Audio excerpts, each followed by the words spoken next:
If you use these, then you will definitely want to know about this. The Truebrake by AXC Sim is a huge upgrade to your Logitech pedals that makes them legitimately fit for proper high-performance sim racing. I know this because that's what I'm using them for. The mod fits all Logitech pedal sets of this particular style, from the G25 right through to the G923, whilst completely preserving your Logitech hardware's compatibility with consoles and PC. Just fit it and drive, nothing else involved. After upgrading these standard G923 pedals with a Truebrake, the confidence and accuracy I can achieve under braking with them is in another world. Over a 30-lap testing stint in this LMP3 car in iRacing, for example, the Truebrake made me 4 tenths faster on average per lap, giving me a 15-second gain over the whole 30-lap stint compared to what I could manage on the stock pedals. For £54.99 plus tax and with global shipping, this upgrade gives you a big chunk of potential performance for not a lot of money. Let's take a look at it. Before we dive in, thanks to AXC Sim for providing the Truebrake for review and sponsoring this video, but make no mistake, I've long considered the Truebrake to be amazingly effective and my positive view on it has been earned, not bought. If you do head on over to get one, use the link in the description below and they'll know it was me that sent you and I will appreciate it so much. You'll find plenty of other useful links and discounts there too, so thank you for checking them out. The Truebrake V2.2 GT Edition costs £54.99 before tax and shipping at time of recording and is manufactured in England, would you believe? In the kit, you get the CNC machine billet aluminium piston along with a preload assembly which comes with a choice of 3 different spacers which modifies how much initial cushion there is in your brake pedal. You also get a choice of 4 different mainsprings ranging from a 15kg pedal load all the way up to 38kg. They used to have to be bought separately, but they're now all included with the kit. All of this combines to give you a spread of customization options, so if you want to copy my setup, then use the 38kg red-tipped hard spring, but with a smaller spacer. That gives me a pedal feel that reminds me very much of how my Fanatec V3s and Heusinkveld Sprints were set up. You do need some circlip pliers to change the spring however, and they're not exactly an everyday household item, so you might need to buy a set of those, just beware of that. Also, whilst you've got your pedals open, I highly recommend that you take the now redundant brake spring and install it into your clutch pedal, and then take the now redundant clutch spring and install it into your throttle pedal, leaving the throttle spring now surplus to requirements. Why do I recommend this? Well, as standard, the Logitech throttle is really lightweight. I find that installing the Truebrake on your brake pedal, whilst leaving the throttle pedal as is, means you end up with a brake that feels serious right next to a throttle pedal that feels flimsy. Swap those springs around and it elevates the whole pedal set in my opinion. Just another little bonus byproduct of installing a Truebrake. Fitting it all to your pedals takes about 30 minutes and the instructions provided by AXC Sim are terrific, very clear and easy to follow in plain understandable language. Even if you're not a technical person, you can follow the instructions word for word and make it out safely to the other side. Truebrake takes over the job of sending a brake signal instead of the standard potentiometers. This is how it preserves the compatibility of your Logitech equipment. It's not changing or modifying the electronics anywhere else in the system, it's just changing how the brake pedal physically determines what signal to send back down the wire. This means that this is not just an upgrade for PC-based tinkerers, it's 100% compatible if you're on PlayStation or Xbox as well. The purpose of a Truebrake is to do one thing. The Truebrake changes the relationship between you and your brake pedal from a positional based movement to a much more natural pressure based movement. It mimics a load cell pedal and it does this very, very well.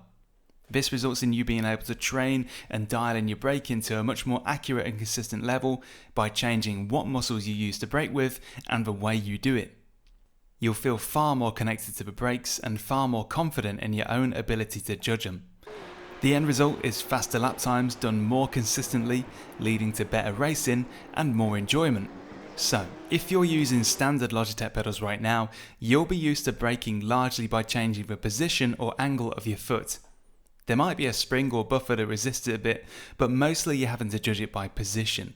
It's pretty tricky to be accurate and consistent this way, and sim racing demands accuracy and consistency to do well, so this quickly becomes a problem once you improve beyond entry level.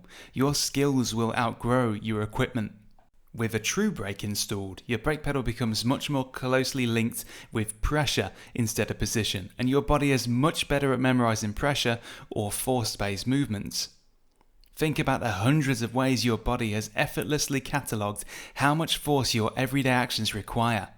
You just know how much force it takes to butter a crumpet. You just know how much force it takes to pick up a cup of tea. And in exactly the same way, you will soon just know how much force it takes to brake for this corner, this corner, this corner, this corner, and so on. That's why pressure is far better than position when it comes to your brake pedal. Amazingly, the Truebrake is not actually a load cell, which is the usual method of measuring pure pedal pressure that you'll find on a majority of sim racing grade pedal sets. Instead, it actually uses a linear potentiometer housed deep within the piston. That's not as pure as a load cell, but believe me when I say I would never guess that by performance alone. It behaves and drives just as well as most other load cell pedals I've used before. The end result is strikingly similar. This is the most important thing of all to highlight. With the Truebrake fitted, your Logitech pedals are genuinely sim racing ready, and I know this because I'm currently using them and will be for some time to prove the point. At the start of my testing campaign, I sent my beloved Huizenfeld Sprint pedals onto new pastures to make way for standard Logitech pedals for this test. I used them in stock form for a couple of months, and to no surprise, I simply couldn't perform at the same level I was before. I was heavily limited by the stock brake pedal, and the hardware at my feet was now a big weak point in comparison to the rest of my setup. I also felt much less keen on entering official races and leagues because I didn't enjoy sim racing as much whilst I was using them. And those races that I did enter were usually in cars with ABS, which could gloss over any errors I might make. Then I fitted the Truebrake to them, and everything changed. I was back to full working order and had confidence in my brake pedal restored again. Seeing my sim rig with a Moser R12 wheelbase paired up with a set of Logitech pedals is like James Bond wearing clogs. They're not expected to go together, but with the Truebrake inside, it totally works. So let's finally talk results and proof. How can I show the caliber of the upgrade? Well, my first test was an extended time trial with iRacing's LMP3 car at Oulton Park. This is a fast, high downforce car with no ABS on a narrow technical track with a full range of braking zones from hard and heavy to light trail brakes and everything in between. Mistakes and inconsistency will make you suffer here. With the stock Logitech pedals, I completed 30 laps with a time of 42 minutes and 27 seconds. My best lap time was a 1:23.8, but I only broke into the 1:23s once. I'd rate my confidence on braking at around a 4 out of 10. The G923 pedals are not too bad, but when it comes to high performance cars with no anti-lock brakes, not too bad is not really good enough. Directly after completing that test with the standard pedals, I fitted the Truebrake and went straight in and completed the same 30 lap challenge under identical static conditions and did it in a time of 42 minutes and 11 seconds, a full 15 seconds quicker than the standard pedal stint. My best lap was a 1:23.2, but I broke into the 1:23s 9 times over the stint. That's a huge improvement in not only the fastest lap I could do, but the overall consistency and pace. My confidence under braking increased to around 9 out of 10, and I felt like I could attack the track with much more certainty. If this was a full 30 lap race, finishing 15 seconds ahead of someone would be considered as being in another skill class entirely. I am well acclimatized by now to load cell pedals. I've had Fanatec V3 pedals, Moser SRP pedals and Huizenfeld Sprint pedals. When I use these Logitech pedals with a Truebrake under the hood, it feels completely familiar and I had little trouble adjusting to it. It may not be a load cell, but it sure as hell does a good job of acting like one. Second test was to just put my money where my mouth is and put my stats on the line. If you're on iRacing, then you'll know that your iRating goes up or down depending on how you perform, and at the moment I'm rocking about a 4000 iRating.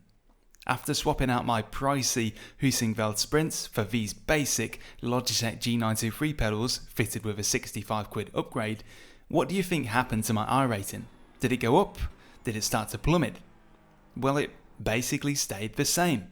Furthermore, the races I've been doing are not GT3 or GT4 where the car's ABS systems can just smooth over any errors. I have in fact been exclusively focusing on the Porsche Cup series, and all of the races I've had have been top split, which means I have to drive as well as I'm expected to, or my rating will fall. The iRacing Porsche Cup car has no ABS and is notoriously tricky under braking and throttle. To merely maintain my iRating on Logitech pedals and avoiding taking a tumble down a peg or two is testament to the fact that the Truebrake is not a gimmick, it works. Now, I'm not suggesting for a second that it's truly comparable to my old Husingveld Sprints, of course not, and for obvious reasons to do with build, ergonomics and quality, but the Truebrake converts these humble entry-level pedals to at least the mid-level, and that means they can travel with you as you yourself grow and improve your skills. So let's ask the obvious question: when is a Truebrake upgrade worth it instead of just buying a better pedal set? Well, on console that's an easier question to answer because you can't just buy some new Fanatec pedals and stick them onto your setup. You have to buy a complete set because you can't mix and match manufacturers like you can on PC. So if you're a Logitech console racer, the Truebrake is an attractively cheap way to really boost your sim racing performance without having to buy a whole new setup.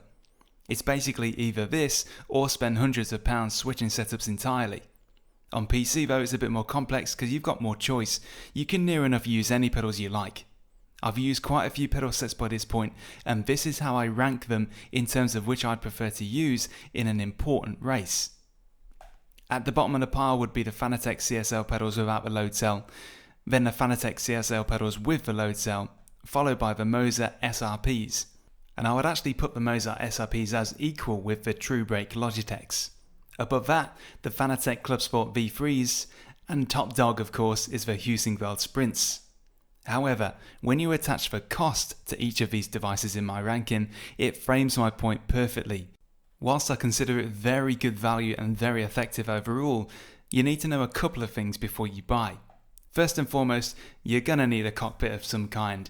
The force you're going to be putting through your pedals will be too high to realistically use it standalone on a carpet or floor. Obviously, if you have a lightweight cockpit, like a Playseat Challenge, then you might just want to use the soft or medium spring with a Truebrake. But if you have something more substantial like a GT Omega Prime as seen here, then you're fine to go all in with the hard spring. Secondly, changing the spring does mean dismantling the pedal unit to almost the same point as you did during installation, so it's not a 5-minute job to swap them over. It will take you around about 30 minutes each time. I took mine apart twice, first to change the spring from the medium hard to the hard, and then again to change the spacer from the medium to the small, but it was worth it. Each tweak brought me closer to a pedal feel that I now really gel with and feel no need to change again.